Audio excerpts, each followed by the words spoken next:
अस्सलाम वालेकुम दोस्तों, उर्दू हट चैनल में खुश आमदीद। दोस्तों, काफ़ी भाइयों ने क्वेश्चन किया था और काफ़ी मसले आ रहे हैं। काफ़ी भाइयों के वीज़े रिजेक्ट हुए थे सिंगल नाम की वजह से। जब हम सिंगल नाम जो है इसमें हम जब डालते हैं यहाँ पर इस्मुल मतलूब, तो कईयों के पासपोर्ट पर जो है एक नाम लिखा होता है। तो जब वो एक नाम वैसे ही यहाँ पर डाल देते हैं, तो डालने के बाद जब उसको अप्लाई कर देते हैं, अप्लाई करने के बाद जब उसको चैम्बर ऑफ कॉमर्स करवाते हैं तो उनका वीज़ा रिजेक्ट हो जाता है। तो दोस्तों, आखिरकार इसका हल हमने निकाल लिया है और आज ही मेरे एक दोस्त और भाई हैं नूर खान, उनका वीज़ा जो है लग के आ चुका है, यानी कि फ़ाइनल हो गया। मैं इसी वेट में था, इसी बात के इंतज़ार में था कि उनका वो वीज़ा लग के आ जाए।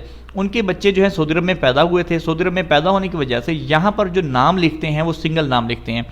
जैसे अभी आबिद है तो आबिद ही लिखेंगे, मोहम्मद आबिद नहीं, आबिद लतीफ़ नहीं, कुछ भी नहीं लिखते, तो आबिद नाम लिखेंगे। तो इसकी वजह से वो मसला आ रहा था, तो उन्होंने जैसे अप्लाई किया है वो तरीकाकार मैं आपको बता देता हूँ।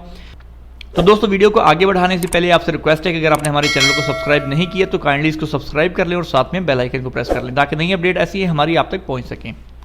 तो दोस्तों, जब आप वीज़ा अप्लाई करने के लिए जाएंगे तो यहाँ पर जब हम इजाफा करेंगे, यानी कि पासपोर्ट की डिटेल हम ऐड करेंगे अपने बच्चों की या अपनी वाइफ की, बिलफर्ज जैसे हम कहते हैं कि सऊदी अरब में जो नाम है वो मेरा पासपोर्ट पर सिर्फ आबिद है, ठीक है। तो ये मैं यहाँ पर लिख देता हूँ आबिद, यहाँ पर जो है मैंने लिख दिया, ठीक है। अब ये सिंगल नाम लिख के आप इसको अप्लाई करेंगे तो ये आपका वीज़ा अप्लाई नहीं होगा, आपका वीज़ा रिजेक्ट हो जाएगा। तो लिहाजा आपने आबिद के साथ उसकी बिलफर्ज अगर आपके बच्चे हैं तो आगे वल्दियत लिख लें, अगर वाइफ है तो आगे अपना नाम लिख दें हस्बैंड का। जैसे आबिद का मेरे फादर का नाम है लतीफ़, ठीक है, मैं लिख देता हूँ लतीफ़, ये मैंने लिख दिया।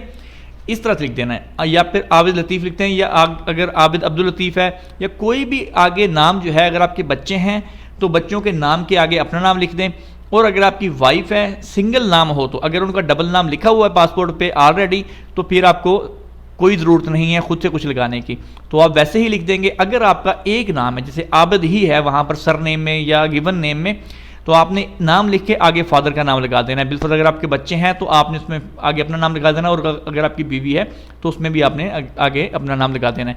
लगाने के बाद बाकी सारी डिटेल वैसे ही फिल करनी है जैसे मैंने बताया है। वीडियोज़ की लिंक आपको नीचे मिल जाएगी और आप यहाँ पर सर्च भी कर सकते हैं how to apply multiple visa या सिंगल एंट्री वीज़ा। तो यहाँ पर सारा तरीकाकार आपको बता दिया है। तो यहाँ इस तरह करके आप इसको अप्लाई करेंगे तो इंशाल्लाह आपका वीज़ा भी निकल आएगा और आपकी जो वहाँ पर इत्माद में भी कोई एतराज़ नहीं लगेगा, क्योंकि ये 100% श्योर है। आज ही वीज़े उनके लग के उनको आ चुके हैं, उनका मैंने स्टेटस चेक किया है लाइव, तो इनके वीज़े लगे हैं, मतलब कोई इशू नहीं आया।